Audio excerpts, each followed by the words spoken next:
Without going any further, I would like to open the first panel for the day. That is a topic on something which is very close to the hearts of the Pakistani economy, China-Pakistan Economic Corridor, Constructing the Future. I would like to welcome the moderator of the panel, Ms. Virginie, who happens to be a partner at LMS Legal London, and she will be speaking on navigating CPEC construction disputes with the two E's that are efficacy and efficiency. In your round of applause, Ms. Virginie.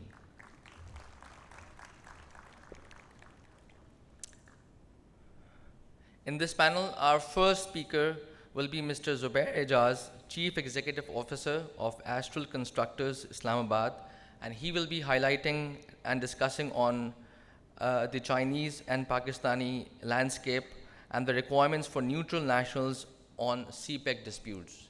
In your round of applause, Mr. Zubair Ejaz.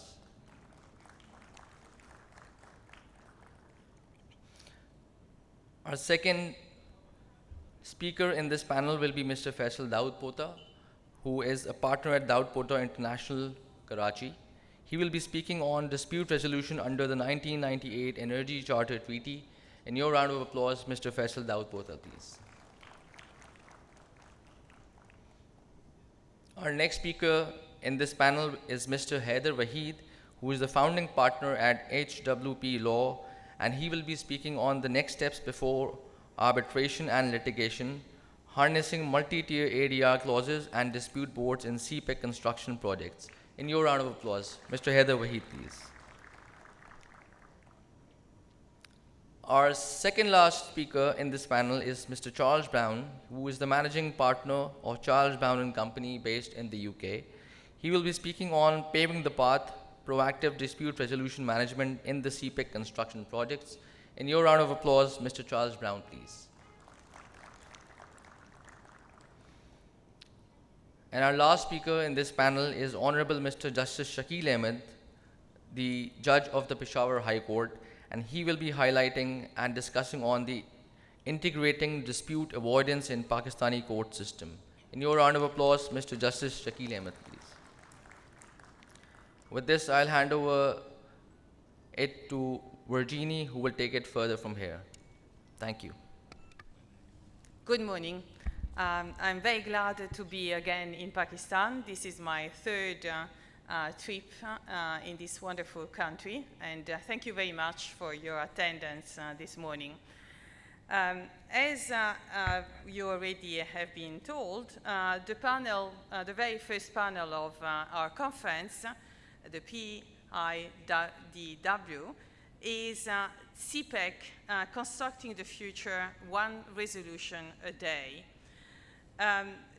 This panel will focus on the China-Pakistan Economic Corridor, that is CPEC, which refers to a 3,000-kilometer infrastructure network project undertaken in Pakistan as part of the Belt and Road Initiative, a global infrastructure development strategy adopted by the Chinese government in 2013 to invest in major infrastructure projects and international organizations worldwide.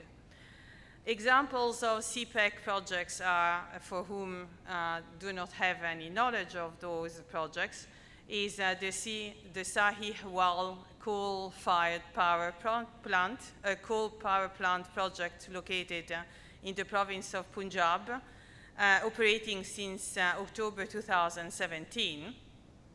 Another example is Suki Kinari hydropower project, a run-of-the-river hydropower project located on the Kunhar River, expected to be completed by the end of 2024. So these are projects of billions of dollars, and they are for the benefit of Pakistan and also the neighboring countries, and worldwide, in fact, for the benefit of every human being. For infrastructure projects, a key issue is how disputes can be avoided and resolved. And this is the key question that we want to address with our panel from different standpoints. So the relationship between the various entities involved in a project at different level may lead to significant tensions. And I refer, for example, to the relationships between the main contractor and the subcontractor, between the main contractor and the employer, and the contractors who are part of the same joint venture who are responsible for the works, the relationship between the funders and the employer and the various contractors who are involved in the project. And these tensions will be addressed by Mr. Zubair Ajaz. The role of the state entities and the government is also relevant because the relationship between the foreign investors and the host state may lead to disputes and arbitration proceedings based on investment treaties. And with respect to China, there are two main treaties, the China-Pakistan Bilateral Investment Treaty in force since the 30 September 1990, and the China-Pakistan Free Trade Agreement, which is in force since the 1st of July 2007.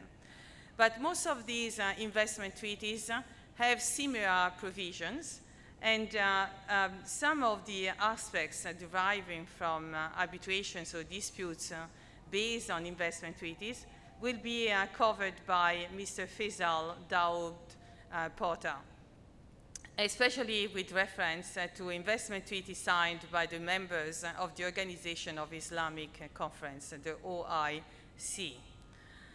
In resolving these disputes, practitioners are important, and this is not only practitioners, for example, from the engineering, architecture experience, but also lawyers. And how lawyers and other kinds of practitioners may be involved, they can assist, is also an important aspect and must be developed in Pakistan for having the necessary know-how and experience and knowledge.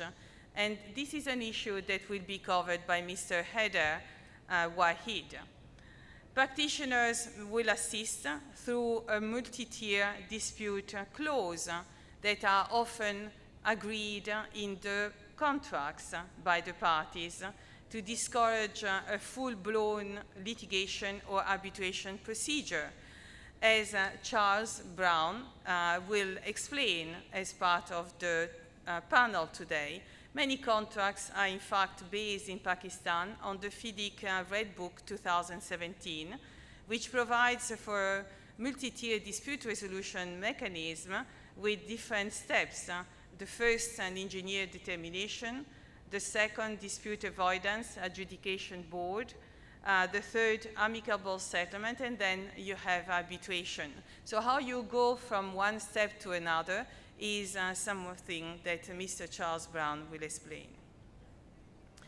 At the end, the Honorable Mr. Justice Shakid Ahmad, who will describe how it is possible to promote dispute avoidance in the Pakistani court system, will be part of our panel, and the discussion will be coordinated by me as a result of my many years of experience throughout several countries, such as the UK, where I'm based, France, Italy, the United States, Canada, and Qatar.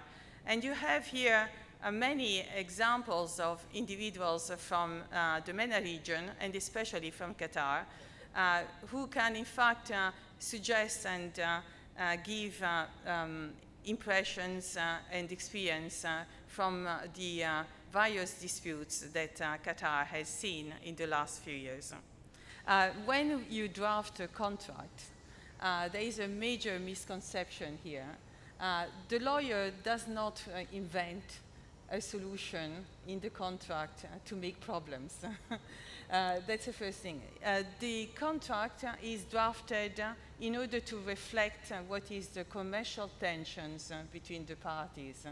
So when you have a contractor and an employer signing the main contract, or for example the contractor and the subcontractor signing the subcontract agreement, the reason you have some clauses that are difficult is because you are trying to find a middle ground between the position of the commercial position of the parties. And the problem is that indeed usually the liabilities and the financial costs are very often pushed down to the supply chain. So from the employer to the contractor, from the contractor to the subcontractor. And so the contractors are mostly suffering the consequences of and taking the risks. And that's the problem. But I would like to know from you, this is a universal problem. It's not just an issue in Pakistan. But the focus of the attention should be the fact that the project must be completed because it's for the benefit of everyone, for the society and the various entities which intervenes in the process. Yeah. So a reasonable degree of collaboration must be established so that the risks are not pushed down. So what do you think about the relationship between contractors and the client? But for example, in projects, in CPEC projects, there is a funding there. Maybe it's not a bank, it's a Chinese government, financing its own banks. But the Pakistani government also invests some money into it, or in any event, some resources, and all the private business is also involved. And I understand that Pakistani contractors in those kind of projects are involved only as subcontractors. Right. So they are, again, suffering a situation, they are placed in a situation where they take the risks, and the issue that you just explained is not necessarily the same, right? No, so I could have a solution. It's a matter of organization and putting the priority where it should stand. So, in fact, you as a subcontractor or contractor do not have a power. And when the design is given to you, you just have to accept as it is. But for example, in many different countries, if I understood correctly your question, the contractor has the duty to refine the design and to identify problems and communicate those problems to the employer. And if you are a subcontractor, you have that obligation also with respect to the main contractor. And it's an obligation that comes from the law. So if you see that the design is not fit for purpose, so it doesn't really allows you to realize what is in fact the purpose of your project, then you have the obligation of developing or correcting or communicating the errors in the design. So why, for example, you do not feel that in your position you would not do that? No, I don't have any questions. I was just saying he's off the hook very easy. Okay. All right. So in addition to the rules of contractors and employers and funders, we have also the role of the state entities and the state. So when, for example, there are promises based on international treaties that are made by the host state, and when there is a foreign investor involved, which is the case in the CPEC most of the times, then you might have disputes that arise not only from the contract itself, but also from the treaty. Mr. Daud Potter will explain us what are the possible claims that we might have based on investment treaties. And he will base his explanation on disputes and members between the members from the OIC. So this is our conclusions, in fact, for our first panel. I hope you had the first introduction to the various debates that will be developed towards the day today and tomorrow.